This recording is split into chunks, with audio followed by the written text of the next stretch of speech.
রকের বিষয়ে কথা বলবো। আর রকের যে রিটার্ন স্ম্যাকডাউনে হয়েছে সেটা একদম লাস্ট মোমেন্টে অ্যানাউন্স করা হয়েছিল, মানে একদিন আগে অ্যানাউন্স করা হয়েছিল। এরপর কিন্তু ডাব্লিউডাব্লিউ অনেক প্ল্যান চেঞ্জ করেছে, যেমন ডাব্লিউডাব্লিউ কিছু অ্যানাউন্স ম্যাচ চেঞ্জ করেছে। কোডি রোডসকে তার ম্যাচ থেকে বের করে রকের সাথে সেগমেন্টে বুক করেছিল। এক কথায় অনেক কিছু চেঞ্জ হয়েছিল এবং এই সিচুয়েশন নিয়ে নতুন কিছু আপডেট এসেছে। আর আমি যদি আপনাদের বলি ভিতরে কি চলতেছে, হালকা পাতলা আপনারা আন্দাজ করতে পারবেন। আর ফাইটফুল সিলেক্ট বলতেছে the rocks WWE return was reputedly a shock to many within WWE. WWE creative were reportedly told about his return a few days ago, but it is unknown how this will impact the current WrestleMania plan of Cody Rhodes versus John Cena. মানে এখানে বলা হচ্ছে WWE creative যারা আছে তারা রকের যে return হবে কিছুদিন আগে জানতে পেরেছে। এরপর বলা হচ্ছে কোনো আইডিয়া নেই রকের রিটার্ন কিভাবে ইম্প্যাক্ট ফেলবে কোডি রোডস জন সিনার অরিজিনালি WrestleMania ম্যাচে।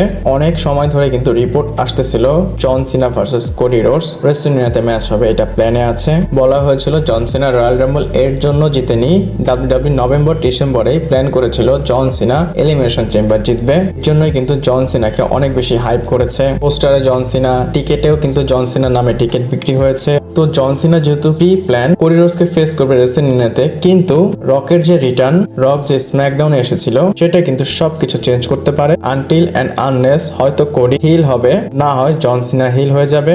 এখন দেখে মনে হচ্ছে কাহিনীতে অনেক বেশি টুইস্ট আসবে। এর আগের বছরে কিন্তু WrestleMania-র অনেক প্ল্যান চেঞ্জ হয়েছিল, এই বছরও সেম হতে যাচ্ছে। আর আপনারা কমেন্ট করে বলবেন আপনাদের অ্যাকর্ডিং এ কোন জিনিসটা চেঞ্জ হতে পারে। ডাব্লিউডাব্লিউর মধ্যে ট্রিপল এইচ, রক এরা কি চেঞ্জ করতে পারে কমেন্ট করে অবশ্যই জানাবেন। আর আজকে অনেক আপডেট দেবো, চলুন শুরু করা যাক। Hello viewers, welcome to Rachel Bangla BD. Elimination চেম্বারের বিষয় বলবো। আপনারা জানেন রক অ্যানাউন্স হয়েছে এলিমিনেশন চেম্বারের জন্য। এর পাশাপাশি হয়তো এলিমিনেশন চেম্বারের যে কার্ড সেটা ফাইনাল হয়ে গিয়েছে। মোস্ট লাইকলি এলিমিনেশন চেম্বারে এর থেকে বেশি আপনারা কিছু দেখতে পারবেন না। তো আপনাদের দেখাই ফাইনাল কার্ড কেমন দেখতে। আপনারা এখানে দেখতে পাচ্ছেন ডাব্লিউডাব্লিউ অ্যানাউন্স করেছে মেন্স এলিমিনেশন চেম্বার। আর এই ম্যাচে কিন্তু John Cena, CM Punk, Drew McIntyre, Seth Rollins, Damian Priest এবং লোগান পলও আছে। লোগান পলও কেন বললাম, কারণ লোগান পলের নামটা আমি বারবার ভুলে যাই। আর কোশ্চেন হচ্ছে এই ম্যাচটা কি এখন ম্যাটার করে? এটা কেন বললাম, রকের কারণে। হ্যাঁ বা না কমেন্ট করে জানাতে পারেন। এরপরে 6 উইমেন্স এলিমিনেশন চেম্বার ম্যাচ। এখানে Liv Morgan, Alexa Bliss, Priyanka Belair, Naomi, Bayley এবং রকজেন আছে। এখানে কে জিতবে কমেন্ট করে জানাতে পারেন। এরপরে আনস্যাংশন ম্যাচ কেভিন ওয়েন্স ভার্সেস স্যামি জেনের মধ্যে। এখানে অবভিয়াসলি আমার মনে হচ্ছে কেভিন ওয়েন্স হারবে যদি র্যান্ডি অর্টন রিটার্ন করে। আর আপনাদের কি মনে হয় কমেন্ট করে জানাতে পারেন। এরপর ট্যাগ টিম ম্যাচ টিফিনি এবং ক্রিস ভার্সেস নায়া জ্যাক্স এবং ক্যান্ডিস লেরি।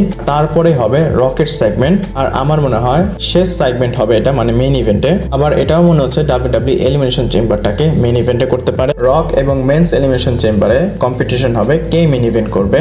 যত যাই হোক রককে আপনারা এলিমিনেশন চেম্বারে দেখতে পারবেন। সে মেইন ইভেন্ট করুক না করুক, সে কোডি রোডসকে ফেস করবে। আর এখানে কোশ্চেন, কোডি রোডস কি তার সোলটাকে রককে দিয়ে দিবে? আর যদিও দেয়, কোশ্চেন হচ্ছে কিভাবে সে সোল দিবে। এটাও কিন্তু জানি না এক্স্যাক্টলি রক সোল নিবে কি নিবে না। আমার মনে হয় কোডি তার অফারটাকে রিজেক্ট করবে এবং সেটার একটা ইস্যু ধরে রক কোডিকে অ্যাটাক করবে। আর ফাইনাল হচ্ছে এলিমিনেশন চেম্বারের কার্ড এমনটা দেখতে। আপনারা কি এলিমিনেশন চেম্বারের জন্য এক্সাইটেড কিনা আমাকে কমেন্ট করে জানাবেন। পার্সোনালি আমি মেন্স এলিমিনেশন চেম্বারের জন্য এক্সাইটেড, উইমেন্স এলিমিনেশন চেম্বারের জন্য এক্সাইটেড এবং অবভিয়াসলি কেভিন এবং স্যামির ম্যাচটাতেও এক্সাইটেড। বাট উইমেন্স যে ট্যাগ টিম ম্যাচ সেটার জন্য এক্সাইটেড না।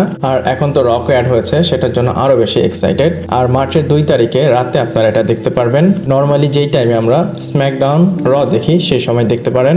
এরপর কথা বলবো এজ স্টাইলের বিষয়। আর কিছুদিন আগে কিন্তু আমি আপনাদের আপডেট দিয়েছিলাম যে ডাব্লিউডাব্লিউর মধ্যে কথা হচ্ছে এজ স্টাইল ভার্সেস ফিন ব্যালারের ম্যাচ WrestleMania 41 এ ডাব্লিউডাব্লিউ ডিসকাস করতেছে। শুনে কিন্তু অনেক বেশি ওয়ার্ড লাগতেছিল। এটা কেন বললাম, কারণ এজ স্টাইল ভার্সেস ব্রন বেকারের একটা ফেস অফ আমরা দেখেছি এবং ডেভ ম্যাডিসন বলতেছে সে এটার বিষয় কিছুই শুনেনি। WrestleMania-র জন্য ফিন ব্যালার ভার্সেস এজ স্টাইলের ম্যাচটা ডাব্লিউডাব্লিউ শিডিউলে নেই এবং তারা ডিসকাসও করতেছে না। তার অ্যাকর্ডিং এ এজ স্টাইল ভার্সেস ফিন ব্যালারের ম্যাচটা হবে না।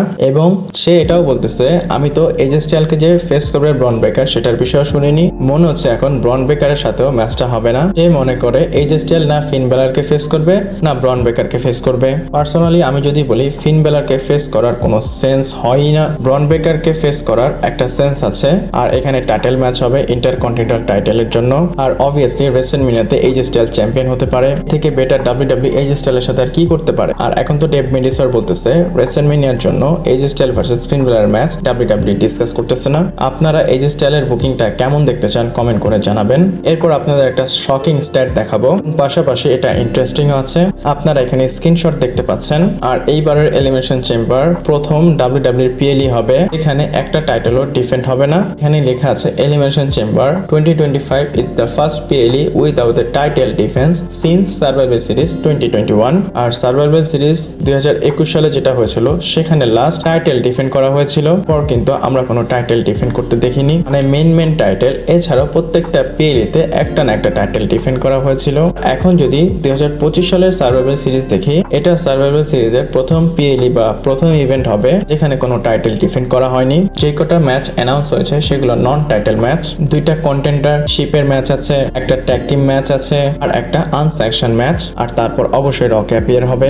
এক কথা এখানে টাইটেলের কোনো নাম মেনশন করাই হয়নি। আর এটা অবশ্যই ডাব্লিউডাব্লিউর জন্য শকিং একটা স্ট্যাট। আর ডাব্লিউডাব্লিউ সার্ভাইভাল সিরিজ তো এর জন্যই জানা যায় যে ব্র্যান্ড ভার্সেস ব্র্যান্ড, র ভার্সেস স্ম্যাকডাউন, র এর মেইন চ্যাম্পিয়ন স্ম্যাকডাউনের মেইন চ্যাম্পিয়ন, এভাবে করতে করতে ছোট টাইটেলরাও একজন আরেকজনকে ফেস করে। বাট এখানে কোনো টাইটেল নেই। এরপর কথা বলবো ডাব্লিউডাব্লিউ রেসেলমেনিয়ার জন্য কয়টা ম্যাচ করবে বা তারা কয়টা ম্যাচ প্ল্যান করতেছে। আর এটার বিষয়ে একটা আপডেট এসেছে। এক্সাক্ট কতগুলো ম্যাচ হবে সেটা তো বলতে পারবো না, কিন্তু অ্যারাউন্ডে কয়টা হবে সেটা বলতে পারি।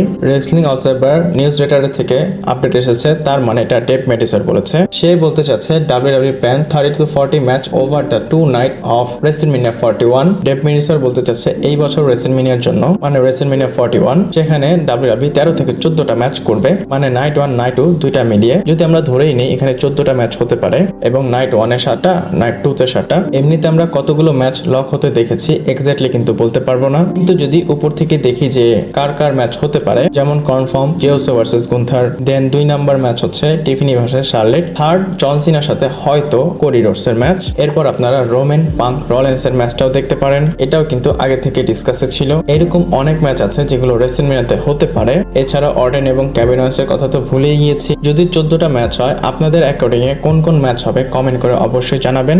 এরপর ফাইনাল বস রকের বিষয়ে বলবো। রক যেহেতু রিটার্ন করেছে তারপর থেকেই কিন্তু তার বিষয়ে অনেক কথা বলা হচ্ছে। আর রক কি ডাব্লিউডাব্লিউ নতুন মিস্টার ম্যাকম্যান হতে যাচ্ছে? আর ডাব্লিউডাব্লিউ কি তাদের নতুন ভিন্স ম্যাকম্যানকে পেয়েছে? আমি ভিন্স ম্যাকম্যানের অপরাধী ভার্সন বলতেছি না, আমি বলতেছি ভিন্স ম্যাকম্যানের যে টেলিভিশন ক্যারেক্টার সেটার বিষয়। আর এমনিতে কিন্তু ডাব্লিউডাব্লিউ রককে সেই অথরিটি ফিগার বানাতে চাবে, মানে ডাব্লিউডাব্লিউ কেন রক নিজেই সেটা করতে যাবে এবং রক জানে কিভাবে জিনিসকে কন্ট্রোল করতে হয়, সেও কন্ট্রোল করতে চাবে।